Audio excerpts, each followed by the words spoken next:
There's a 60,000-year-old bone with holes drilled into it. For decades, scientists fought over what it actually was. Some said it was just a wolf bone chewed up by hyenas.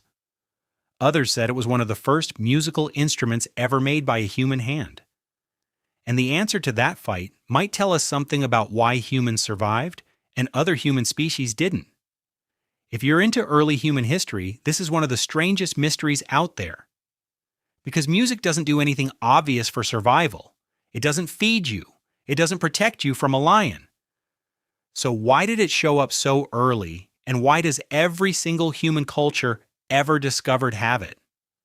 By the end of this video, you'll know where the first instruments came from, what music might have actually been used for, and why some researchers think it could be tied to how humans formed groups, raised kids, and even won the survival race against other early human species. Let's get into it. That bone I mentioned is called the Divje Babe flute. It was found in a cave in Slovenia, and it's around 60,000 years old. That's before modern humans even arrived in that part of Europe.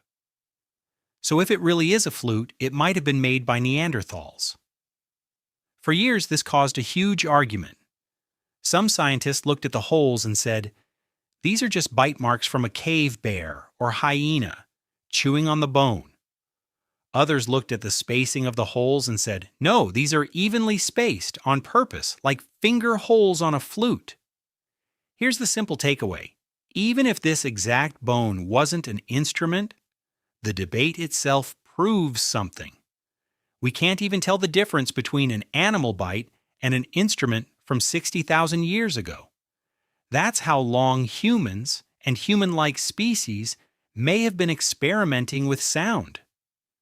Now let's talk about the ones nobody argues about. In Germany, at a site called Hohle Fels, archaeologists found a flute made from a vulture's wing bone. It's about 40,000 years old. This one is clearly an instrument. It has carefully cut finger holes, and it was shaped to actually produce different notes. Think about what that means. Someone sat down, found the right bone, hollowed it out, and carved holes in just the right spots. That takes planning. That takes testing. You don't get it right on the first try. By 40,000 years ago, humans weren't just making music by accident. They were engineering it. And here's the part that gets weird. These flutes weren't found alone. They were found near tools, near fire pits, near signs of daily life. Music wasn't separate from survival. It was part of it. So here's the big question. Ice Age life was brutal, cold, dangerous. Food was never guaranteed. Why spend hours carving a flute when you could be hunting or building shelter or sleeping? One leading idea is social bonding. Picture a small group of people, maybe 20 or 30, stuck together for years. No privacy, no escape, just each other. Disagreements were dangerous. If the group fell apart, everyone's chances of survival dropped. Researchers have actually tested this in modern groups. When people sing or clap together, even for a few minutes, they report feeling closer to each other, more trust, more cooperation, even with strangers. Music might have worked like social glue, keeping groups together when things got tense. Here's another angle that's almost too simple. Every culture ever studied has some form of lullaby. Every single one. Mothers hum or sing to babies to calm them down. In the Ice Age, a crying baby wasn't just annoying, it was dangerous. Predators could hear it. A calm, quiet baby was a safer baby.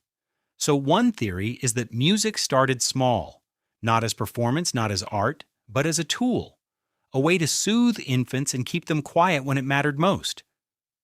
The first songs might not have been for entertainment at all. They might have been survival tools disguised as comfort.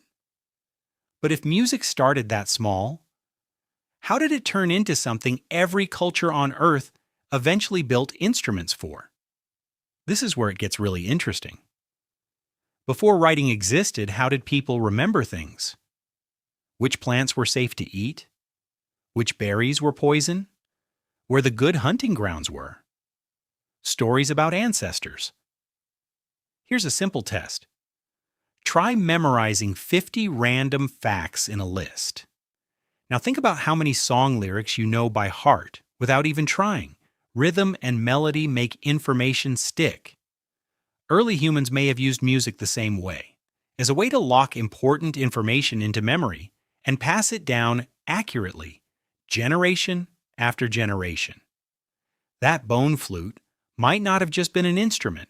It might have been one of the earliest tools for protecting knowledge itself.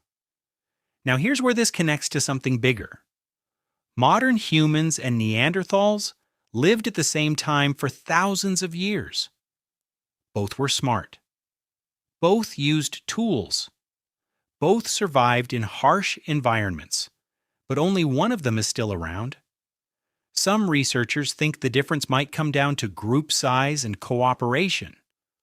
Larger groups, stronger social bonds, better information sharing across generations. And if music played a role in any of that, bonding groups together, calming infants, preserving knowledge, it might have quietly been part of the reason modern humans pulled ahead. We can't prove this directly, but it's a theory that keeps coming up. So next time you hear a song, just think about this. You're doing something that connects you in a very direct way to a person standing in a cave 40,000 years ago, carving holes into a bone, just trying to make a sound that meant something. If this kind of mystery is interesting to you, please like and hit subscribe, because next time we're going deep on something even stranger, the first human burials, and what they tell us about when early humans started believing in something after death. I'll see you in that one.